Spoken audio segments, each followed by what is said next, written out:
the disciples were bickering about who's going to be the greatest and all that. Yeah, And who's going to have authority. Right, who's going to have authority. And so Jesus is like, look, guys, y'all are thinking of authority like the Gentiles do, who lord it over, but it will not be so among you. Yeah. If you wish to be the greatest, you're going to be the slave.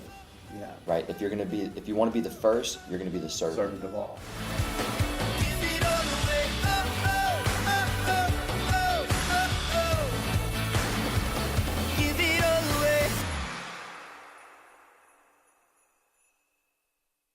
One of the things that we were talking about before, just the challenges.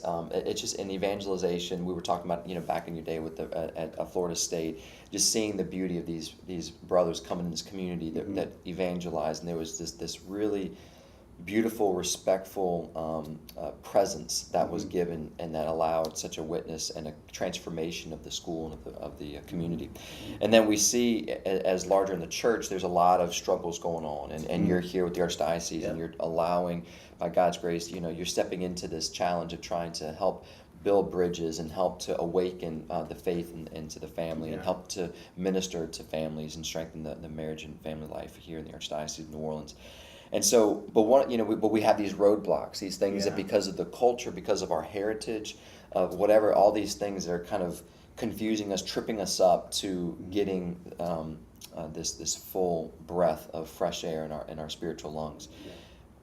One of the things that obviously is a huge challenge is one, we talk about authority. I think we as a culture, we don't like authority. We like to revolt from that. Yeah. And because a lot of it has to do with the abuse of authority. Sure. And so now we look at what's going on in the church right now. We have authority figures. So is authority, as a rule, bad? But is it always associated with abuse? But we can see when abuse happens, great scandal happens from that. Great harm and great pain. Right. And what do we do? Where do we go? Yeah, one of the things I think with the current scandal that we need to be attentive to is that, like, right at the heart of what it means to be like American has to do, the whole American project in a certain sense has to do with a rebellion against abusive authority. Mm-hmm. That's at the heart of who we are as a country, right? Yeah. That we set up a system of government and a whole society that was trying to respond to at least in perception, an abuse of authority, right? Right.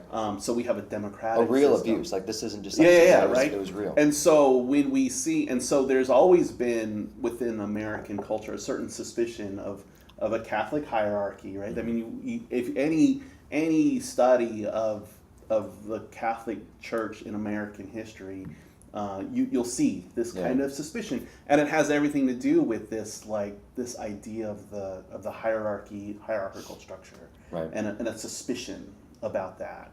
And so when we see abuse abuse of authority like what we're seeing currently, in a lot of ways it confirms those suspicions, and it's the throwing the baby with the very deep. Bathwater. It affects us in a much deeper way than perhaps some people in the church or the hierarchies don't always understand, because of what's something unique about the American experience. The full picture, right? So it's very deeply disturbing for people in the church and people outside the church. It's a radically disturbing turn of events. And so it confirms a certain suspicion of authority that we have, and in a certain way that suspicion of authority is right, because authority has its limits, and if we understand authority in the wrong way, like the person who gets to just be in charge, then you get something akin to slavery. Right. And that's not how authority is understood in the church. That's not how authority is understood in the culture. Well, right, the context, tradition. Right? So Matthew 20:25. We talked about this on the show that we did together with Church at the Home, right? Yeah. And we talked about authority in Matthew 20:25. If I'm remembering that right, it said regarding authority, and it was the sons of Zebedee, right? The mom of the sons of Zebedee came to Jesus and said, "Let my son sit at your right and your left." Right. And then the disciples were bickering about who's going to be the greatest and all that. Yeah, and who's going to have authority. Right, who's going to have authority. And so Jesus is like, look, guys, y'all are thinking of authority like the Gentiles do, who lord it over. And make, your authority is felt. Like, it's like there's this forcefulness about it. Yeah. He says, but it will not be so among you. Yeah. If you wish to be the greatest, you're going to be the slave, Yeah. right? If you want to be the first, you're going to be the servant. Servant of all. That's right. So, and then he follows that up with, he says that the Son of God came not to be served, but to serve. Yeah. So he sets the standard of like, okay, this is, if you want to be authoritative, he's like, you want authority, this is what authority is all about. Right. So he shows us there's a way of disordered authority, like the Gentiles who lord it over, but then there's an authentic understanding of authority. Of authority, more of, I see the picture of the imagery of the father or the husband who loves his bride. That's right. I mean, all of the authoritarian figures in history, it's this idea of trying to be like God, who gets to call the shots, right? And what Jesus reveals is that God isn't the God that just stands up there at the top of the hierarchy calling the shots. Right. Right? He's the one that sustains the world with his grace. Like he creates the world, and that's not just something that he did a long time ago. Yeah. But in him we live and move and have our being. Like he holds the world in existence and he lets it be. And he sustains it in its being all the time. And so he wants the world to live. It goes back to that idea of cultivating of Adam, right? He wants the world to live. And you have all of these parables that show from Jesus that show God's care for the world, like the parable of the weeds and the wheat. Yes. He's wise and he knows that there's this brokenness and there's an evil one who's seed, but he wants the wheat to thrive nonetheless. And so he knows what he's doing. Right. And he doesn't yank the weeds up because he wants the wheat to live. Yeah.